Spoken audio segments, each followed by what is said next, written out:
Imagine waking up, thinking it's just another day.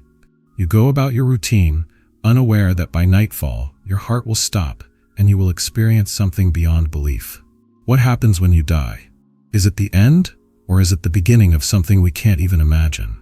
This is the story of a man who died, left his body, and saw what waits on the other side. His journey will leave you questioning everything you think you know about life, death, and what lies beyond. John was the kind of man people admired for his dedication and simplicity. He lived in a small suburban neighborhood, balancing work and family like most people. His life revolved around his job as a counselor for troubled teens, a role he loved deeply. He often said, "If I can help even one kid turn their life around, it's worth it." John had no idea how those words would one day come back to him in a way he could never have expected. Life wasn't without its challenges, but John approached every day with optimism. His morning routine was always the same: a cup of coffee, a quick prayer, and a drive to the youth center where he worked. The kids he helped weren't easy to deal with, but he believed in them. After work, John would return home to his wife and 2 children. They were his pride and joy.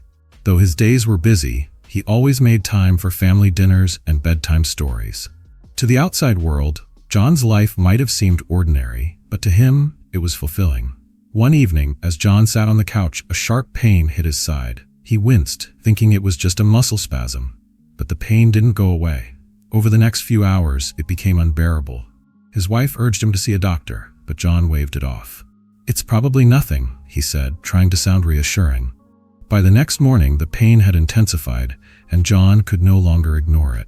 Little did he know, this pain was the beginning of an extraordinary journey that would forever change his life. By mid-morning, John's condition had worsened. The pain in his side felt like a hot blade twisting deeper with every breath. His face was pale, and beads of sweat dripped down his forehead. Finally, he admitted to his wife, "I can't take this anymore. Let's go to the hospital." At the emergency room, John tried to remain calm. "It's just a kidney stone," he told the nurse as he was wheeled into an examination room. The medical staff quickly ran tests, and their initial diagnosis seemed to confirm John's assumption: a kidney stone. "We've seen this before," the doctor assured him. "We'll manage the pain and take care of it." John was given painkillers and antibiotics. For a brief moment, he felt relief, but something wasn't right. As the hours passed, his condition didn't improve. Instead, it worsened. His temperature spiked, and he began to shiver uncontrollably. The doctor returned with a grave expression. "You have an infection, and it's spreading. We need to act quickly." John was admitted for surgery to remove the kidney stone.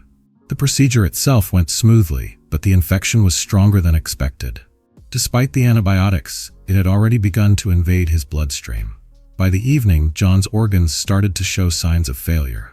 His heart rate plummeted, his breathing became shallow, and monitors around him began to sound alarms. Nurses rushed to his side, and doctors were called in. His wife stood helplessly in the corner of the room, her hands clasped in silent prayer. At exactly 11:47 p.m., the unthinkable happened. The machines flatlined, and John's body fell still. To the doctors, it was a moment of defeat, but for John, it was the beginning of something far beyond the understanding of this world. John's last memory in the hospital was a blur of faces and voices. He could hear the frantic shouts of the medical team, the beeping of monitors, and his wife's faint sobs. Then, silence. Suddenly, John was no longer in the hospital room. He felt weightless, as though he were floating. Looking down, he saw his own body lying on the bed, surrounded by nurses and doctors. The scene was surreal. He could see their desperate attempts to revive him, but he felt oddly detached. "I'm dead," he thought, but there was no fear, no panic. Instead, a profound sense of peace enveloped him. In an instant, John felt himself being drawn upwards. It wasn't like flying, it was more like being carried by an invisible force. He passed through the ceiling of the hospital, through the building itself, and into the open sky. The speed was unimaginable, faster than anything he could describe. Yet, it was gentle and effortless. A brilliant light appeared in the distance, growing brighter and closer with every passing moment. It wasn't blinding, it was warm and inviting. The light seemed alive, as though it were calling to him. As John moved closer, he noticed something remarkable. The space around him was filled with vibrant colors, colors he had never seen before.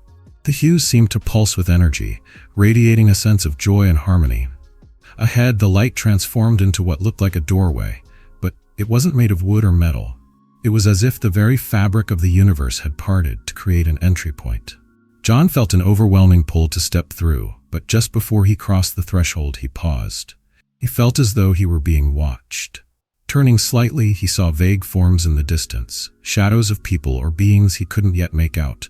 The doorway beckoned him, and as he stepped through, his entire being was filled with a sensation so profound it was beyond words.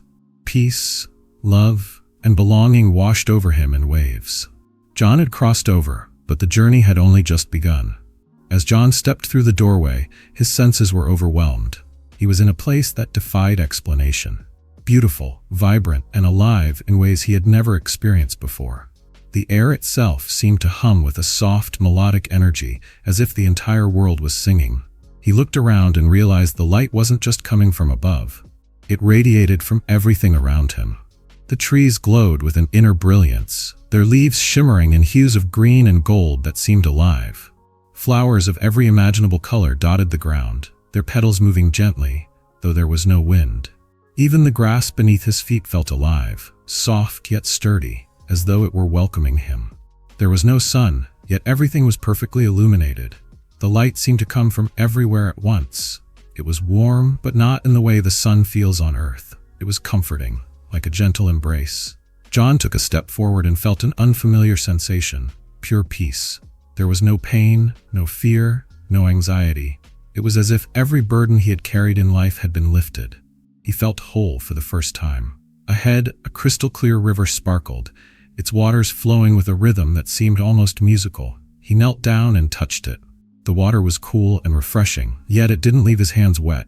As he brought his fingers to his lips, he felt a surge of energy and life course through him, unlike anything he had ever known. But it wasn't just the beauty of the place that captivated him. John noticed something extraordinary about everything he saw. It all seemed aware. The trees, the flowers, even the river seemed to acknowledge his presence, as though they were happy he was there. "I've never belonged anywhere like I belong here," John thought to himself. As he stood, he noticed movement in the distance. Figures began to appear, walking toward him. They were glowing, radiant, and full of joy.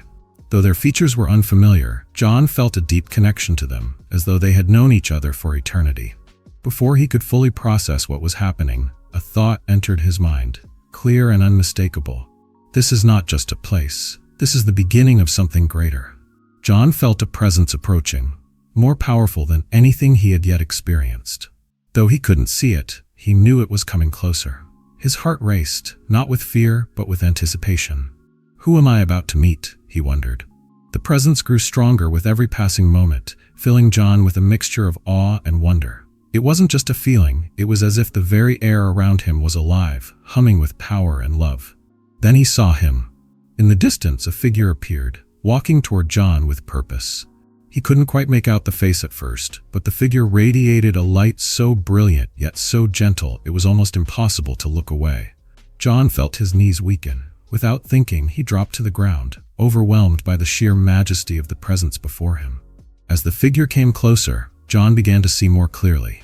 He recognized the scars on his hands and feet, marks that told a story more powerful than words ever could. It was him, Jesus. John's heart swelled with emotion. He couldn't speak, couldn't move, but tears streamed down his face. All he could do was bow his head and whisper, "Thank you." Jesus stopped in front of him and gently knelt down. His eyes met John's, and in that moment, John felt a love so profound it broke every barrier within him. It was a love that saw everything he had ever done, every mistake, every failure, and yet embraced him fully without hesitation. "You're here," John managed to say, his voice trembling. Jesus smiled, and it wasn't just a smile. It was the kind of smile that reached into the depths of John's soul. Without speaking, Jesus placed a hand on John's shoulder. The touch was light, yet it sent waves of peace through his entire being. In that instant, John felt as though a flood of knowledge was being poured into him. He understood things he had never grasped before. The depth of God's love, the purpose of life, and the interconnectedness of everything in creation. It wasn't a conversation in the traditional sense. Jesus didn't use words. Instead, John simply knew. He understood in his heart and mind all at once, as if the truths were being written directly onto his soul. John wanted to stay in that moment forever, basking in the presence of perfect love. But then Jesus spoke, his voice calm yet filled with authority. "You have to go back." The words pierced through John's joy. He shook his head, tears flowing freely now. "No," he pleaded. "Please don't send me back. I belong here. I've never felt so complete." Jesus looked at him with compassion, understanding his reluctance. "You have a purpose, John. There are people who need to hear what you've seen. They need to know." John was silent, his heart breaking at the thought of leaving this place. But he couldn't deny the truth in Jesus' words. "Will you go?" Jesus asked, his eyes searching John's face. John hesitated, then nodded slowly. "I'll go." Jesus smiled again, and in that moment, John felt a surge of strength and peace. Though he didn't want to leave, he knew deep down that this wasn't goodbye, it was just the beginning. As Jesus stood and turned, John whispered, "Thank you." Jesus looked back, his gaze full of love. Then everything around John began to fade, and he felt himself being pulled away from the radiant light. He was going back. As John felt himself being drawn back, the vivid beauty of the world around him began to blur. But even as the physical details faded, the truths he had experienced remained clear and alive within him. It was as if his entire being had absorbed a treasure of knowledge, and he was carrying it back with him. John described the sensation as a download of understanding. He didn't hear the lessons spoken aloud. They were simply there, imprinted in his mind and heart. The first revelation was about love.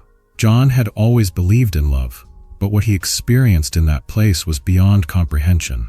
He now understood that love was not just an emotion or a virtue. It was the very essence of existence. It was the force that connected everything, the thread that held creation together.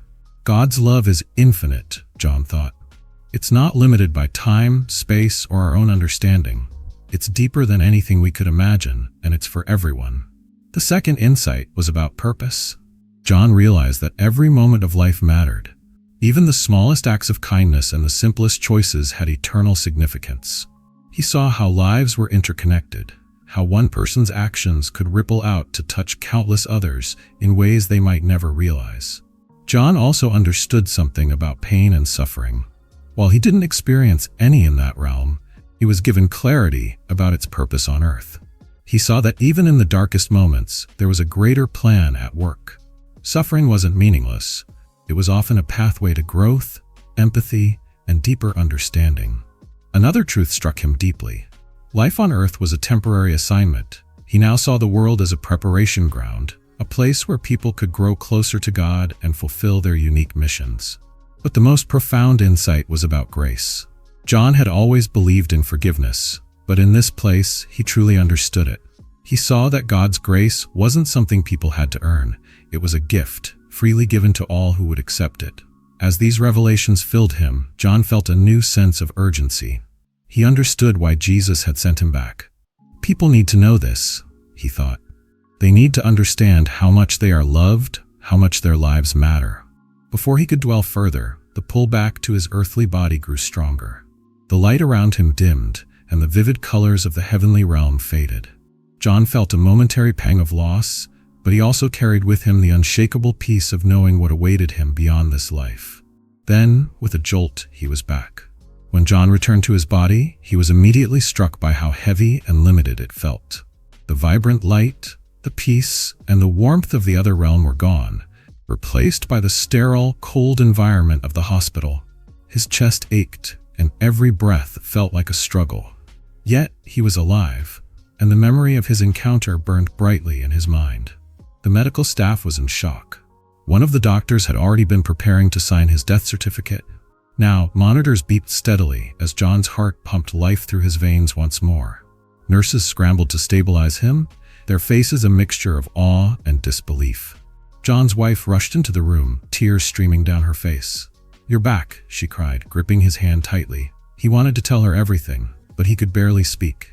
His body was weak, and his voice was barely a whisper. As the days passed, John slowly regained his strength. Each moment was filled with a deep sense of gratitude, but he also felt an urgent responsibility. He couldn't shake Jesus' words. "You have a purpose. There are people who need to hear what you've seen." Lying in his hospital bed, John began to reflect on how he could fulfill this mission. He wasn't a preacher or a theologian. He was just an ordinary man, but he realized that his story wasn't about him. It was about the love, grace, and hope he had encountered. I don't have to be perfect, he thought. I just have to share what I've experienced. As his recovery continued, John began to share bits of his experience with the hospital staff. The nurses were captivated by his descriptions of the vibrant colors, the overwhelming love, and his encounter with Jesus. One nurse, visibly moved, said, "I've never heard anything like this. You've given me so much hope." John realized that the mission wasn't about grand gestures or public speaking. It was about reaching people one by one, sharing the truth that had been revealed to him. Still, there was a part of him that felt unworthy. Why me? He often wondered. Why was I allowed to see this when so many others haven't? But the answer always came back to the same thing. It's not about you. It's about the message. As John prepared to leave the hospital, he promised himself that he would honor the mission given to him. He didn't know where the journey would take him, but he knew one thing for certain. He would share his story with anyone willing to listen. The moment John left the hospital, he was struck by how different everything felt. The world seemed brighter, but not in the way he remembered. The colors of the trees, the sky, and even the pavement seemed muted compared to the vivid hues he had seen in the other realm. Yet, John was grateful to be alive and determined to carry out his mission. His return home was emotional. His wife and children embraced him tightly, tears streaming down their faces. "We thought we lost you," his wife said, her voice trembling. John held her close, silently thanking God for giving him more time with his family. Over the next few weeks, John faced a long recovery. His body was weak, and every step felt like an uphill climb. But his spirit was stronger than ever. He carried with him the memory of the love and peace he had experienced, and it gave him the strength to push forward. Friends and neighbors came by to check on him, each one curious about what had happened. At first, John hesitated to share his story. He wasn't sure if people would believe him or if they would think he was imagining things. But then he remembered the command he had been given. Share what you've seen. The first time he told his story, it was to a close friend who had come to visit. John described the pain, the moment he left his body, and the beauty of the place he had visited. He spoke about meeting Jesus and the overwhelming love he had felt. By the time he finished, his friend was in tears. "That's incredible," his friend said. "I've always wondered what happens after we die. Hearing this gives me so much hope." As word spread, more people began to reach out to John, asking him to share his experience. He started small, speaking to groups at his church and local community centers.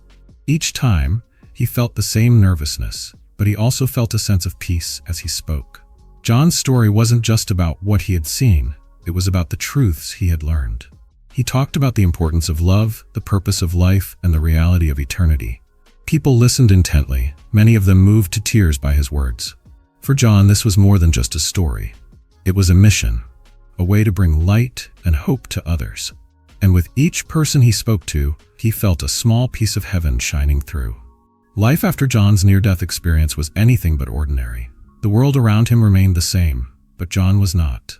He saw life through a new lens, one sharpened by the clarity of eternity.